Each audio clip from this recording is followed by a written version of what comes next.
Good afternoon, everyone, and welcome back to this week's episode of the Digital Law Podcast, brought to you by Digital Law and produced by Anson Evaluate. As a bit of background, we're a law firm that works solely on technology, cybersecurity, and legal issues. In each episode, we look at stories in the law related to digital technology from around the world, with a specific emphasis on data protection and cybersecurity. I'm Amelia Davies, an apprentice solicitor at Digital Law UK, and I'm joined by my colleague Peter Wright. We're just going to run through some of the stories that have been coming up this week. So I will pass over to Peter to introduce himself, and then we'll get started. Hi, my name is Peter. I'm a solicitor. I'm the Managing Director at Digital Law. And as normal, we've been scouring the different news sources and things that regulators have been saying and doing and finding out who's been hacked recently. We've got a few stories to be able to run through with you. So I'll pass back to Amelia to kick us off. Thanks, Peter. So kicking off with one of the hottest stories in the news this week. I don't think I've listened to the radio this week and it's not been mentioned. So this is looking at the political honeypotting that has been going on. So Peter, can you just kind of describe loosely what honeypotting is before we dive into this? So this is another weird term for essentially the same thing, which is targeted spear phishing. So a number of politicians and, it turns out, political journalists in Westminster, the Westminster Village, have been targeted on WhatsApp by a account, an individual that appears to then contact people and then get into a dialogue with them with the aim of obtaining personal data and perhaps even then getting compromising information. So the accounts that have come out so far from some of the journalists who've said what happened is that they would be approached on WhatsApp. Someone would get in touch and say, "Hi, how are you? And are you at such and such a conference, or are you doing this?" To which the individual would play along. Perhaps the recipient might go, "Yes, I'm fine, thank you. How are you?" And then at some point might go, "By the way, who are you?" And the spearfish would basically say, we met, and they'd probably sort of pick a date a year ago or 18 months ago. And so, "Oh yes, we had a night at so-and-so," or, "I was an intern when you were working at so-and-so," sort of sufficiently removed so that you might think, hang on, in a busy world where you might meet loads of people in a busy office, or as a politician when you might have been introduced to one of many, dozens of people one night at a particular dinner, you might not necessarily remember who absolutely every individual is that you have a conversation with or share a drink with at a bar. And that's what, in this instance, the spearfish is preying on to then try and enter into a dialogue. So dialogue would ensue. The pseudonym Charlie would be used, and the profile picture was of a male and female sat at a table eating dinner. And the profile would then engage with both male and female recipients, and would basically then be able to sort of make out that they were a male or female person contacting, and then basically enter into a dialogue, would then sort of start sending very personal photos, the idea being that the recipient would then reciprocate and perhaps share photos. And this week, it turns out that William Bragg, a comparatively high-profile Conservative MP, had received one of these spearfishes. He had then engaged. He had then sent, shall we say, intimate compromising photographs to the spearfish. And then, of course, that was held over him, and he was threatened.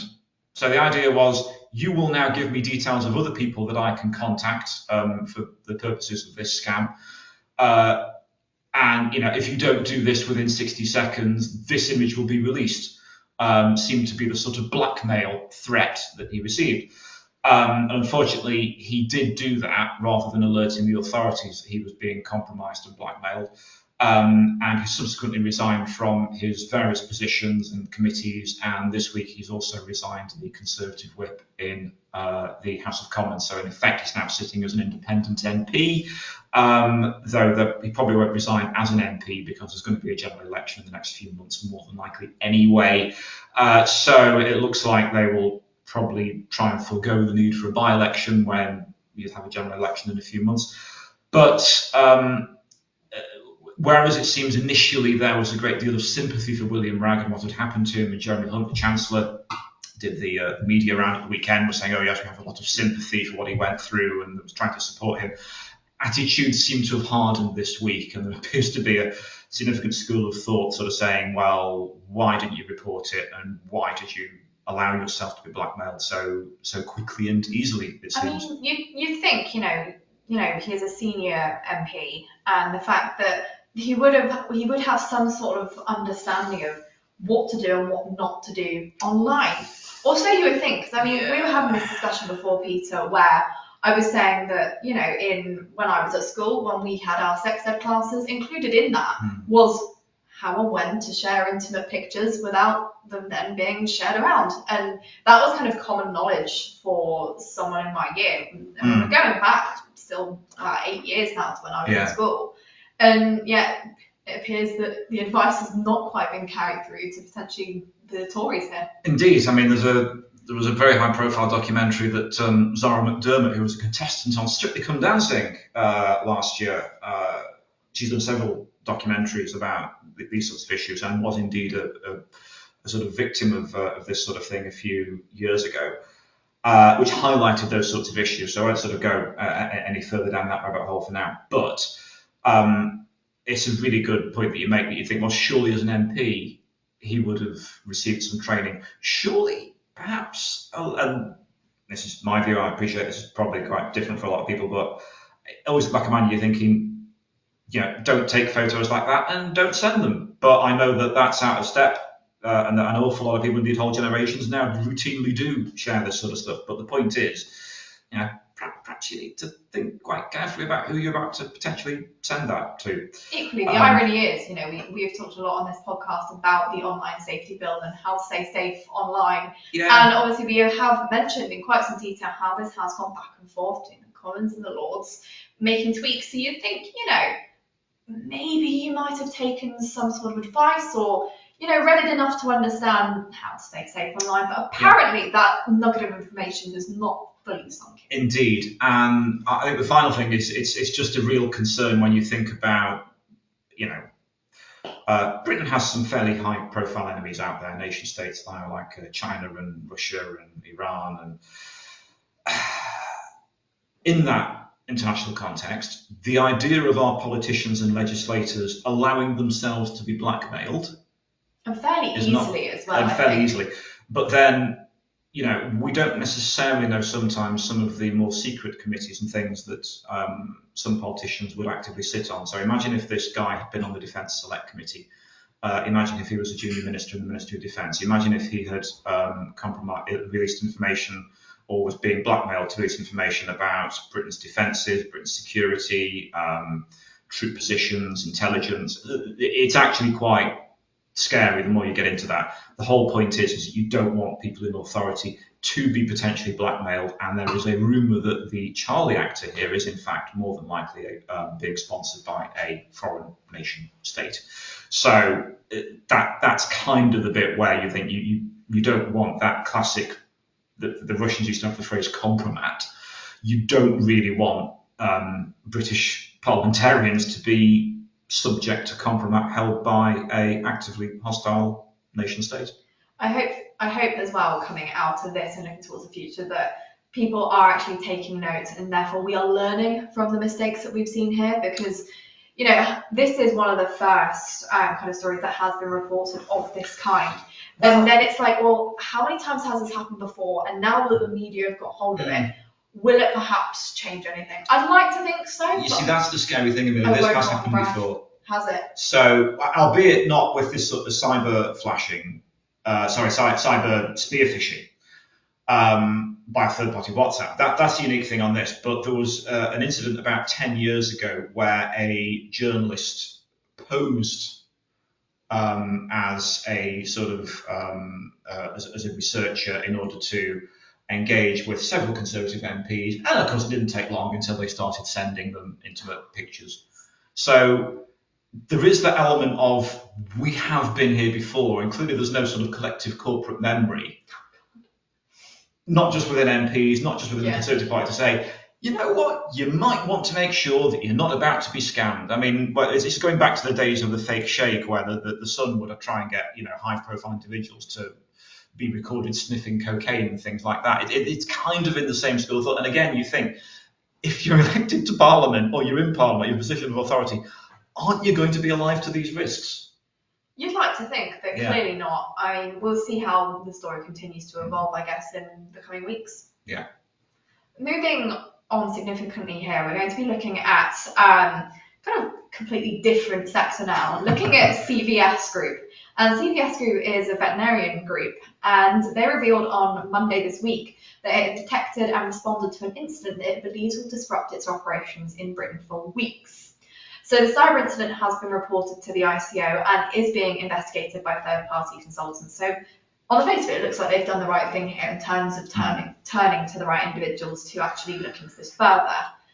But it is quite interesting that this has happened, because I know that we've spoken in previous podcasts about critical infrastructure being targeted. And I mean, vets don't really scream critical infrastructure to me. I don't know about you. But it's the fact here that actually, if you look under the surface, a vet clinic does actually have a vast amount of personal data. So I'll pass over to you, Peter, to discuss this. Yeah, so that's absolutely right. You've got some very rich personal data in terms of individuals who can afford what can sometimes be astronomical vet bills. Oh yes, my parents have had many times where they've come through and said, and that cost how much?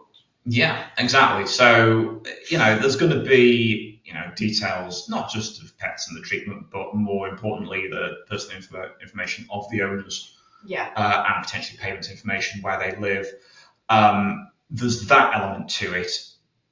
I think slightly scarily, you've got the increase where certain types of pet are being targeted, certain dog breeds. Yeah.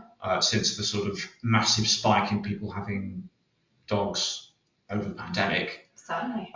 It's becoming quite well publicised that certain people have been targeted and literally had their dogs stolen because it is a high, it's an expensive breed, and someone's gone, I know that I can sell that easily, and it's worth a huge amount.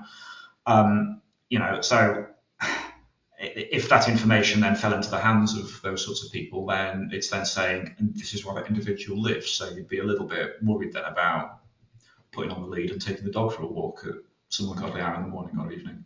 Yeah, exactly. I think kind of another point to mention here is the fact that they don't believe any specific information has been stolen at this point in time. Indeed. But again, I think the point that we wanted to flag here is the fact that, often we talk about breaches where people have not reacted in the way that perhaps that they should have done, i.e. they've paid the ransom to get their data back, and lo and behold, they've not got the data back and now they're out of pocket. Yeah. But at least here we're seeing the fact that CVS have actively got a third-party consultant in to have the investigation, and they have actually reported to the ICO, which is the bare minimum of what you should do. But hey, celebrate the small wins. Indeed. There's also the fact that you could even have data related to where pets have been chipped. Yes. And the information on that could be in there. We are hypothesizing at this point. I think what's interesting here as well is actually quite a lot of information in the public domain on this for two reasons. One is that they have reported this to the ICO, but also this is a company that is active on the alternative investment market, AIM. So the fact that it's publicly traded means that they are having to be open and honest in terms of transparency about, we have been hacked and this is the problem. And then, for example, this week we've got the news has come out with regards to the fact they had no active head of cybersecurity in place at the time. It doesn't look great. No. But they're clearly taking the view of, let's publicise this and make sure it's out there, so that, because if you get a load of these things that don't become public, it could potentially mean that the share price is not accurately reflecting the market value, and then suddenly when that information does hit the press, it can have a markedly bigger impact on share price as a result. So there's always that element of transparency that's encouraged amongst publicly traded companies to say that you should be being very clear and open and honest about the fact if you have been compromised in this way. Yeah, exactly. And I think, over the coming weeks, we will see more about the story and we'll see what the ICO investigation turns up. Yeah. Moving on to our next story, and we're looking at Temu. So Temu is, Peter, you'll be able to explain better what Temu is, but essentially we are looking at the fact that this is a Chinese app and they are selling things at significantly lower prices than you can get in the UK. Therefore, Britons have the app and are, buying left, right, and centre from it. But it's under fresh scrutiny amid fears that there has been motivation to essentially harvest the data from the app. and essentially as well looking at the level of access the app has when it is downloaded onto a device. So Peter, what are your thoughts here? So the headline here is that literally the team has been offering a £50 cash reward. And of course, at the moment, cost of living crisis, if you see something that says 50 quid for free or 50 quid of items for free, you're going to think, ooh, that looks jolly good.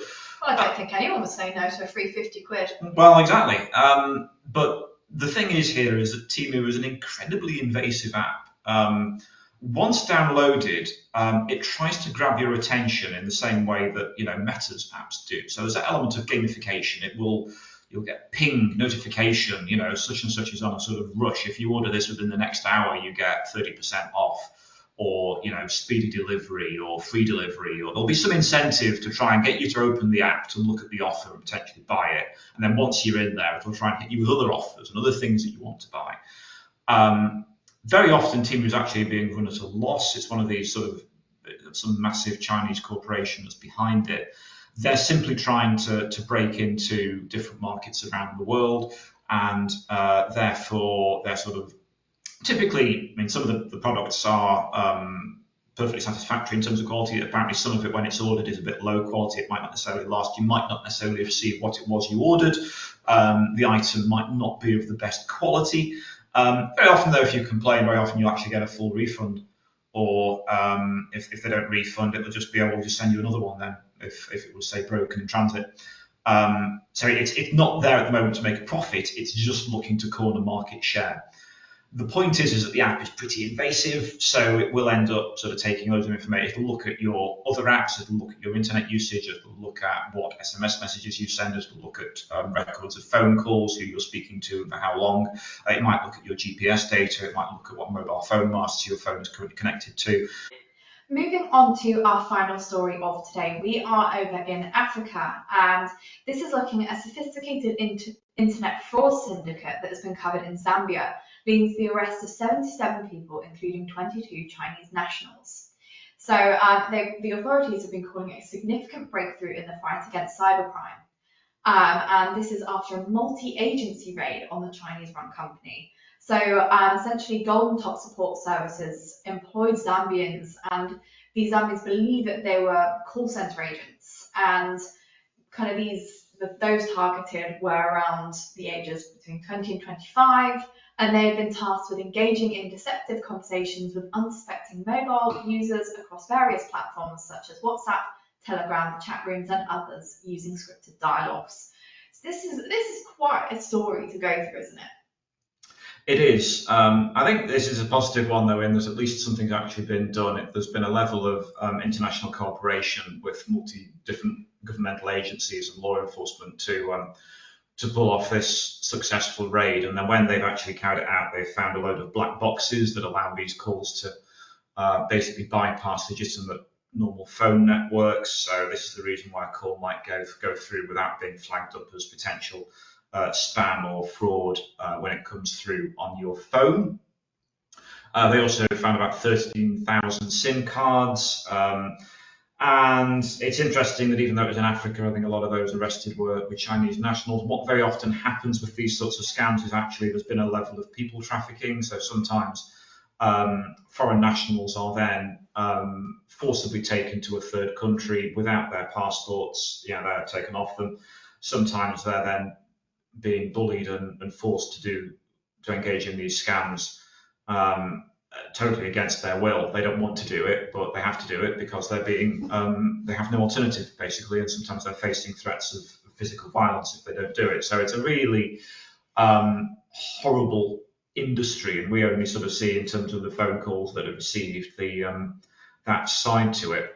So therefore, on an occasion when these gangs get smashed and there's a raid like this, I think we have to sort of openly celebrate that and hope really that then when you do have a successful raid like this, that it gives law enforcement more information that they can then do follow up and carry out more successful raids, hopefully free some of those who've been trafficked and are the victims of these scams, and then it means that no more individuals become scams on the receiving end of the phone calls, and then that the individuals who are being, as I say, sometimes held against their will to actually carry out these calls actually get freed. I think as well, another point worth flagging in terms of this is that very often in the podcast, we are looking at fines. We're not looking at people that are physically arrested. Yes. For cybercrime. And I think this is one of those where, like you've rightly said, that it is quite a thing to celebrate, because we have actually got 77 individuals that have been prosecuted for this and they have been arrested. So hopefully we see more of this in the future. And again, we are looking at Zambia here, but hopefully this will have an impact across the world and the industry itself. Indeed. So that was our last discussion for this episode. If you'd like to hear more from us, including subscribing to our newsletter, as well as receiving information about subscriber-only podcasts, webinars, and events, then please subscribe to Premium via our Patreon channel using the link in the show notes. A big thank you to Answer and Evaluate for helping to produce this podcast. And if you'd like to produce your own podcast, webinar, or you'd be interested to hear more about Answer and Evaluate services, please take a look at their website. You can find it at www.answerandevaluate.com.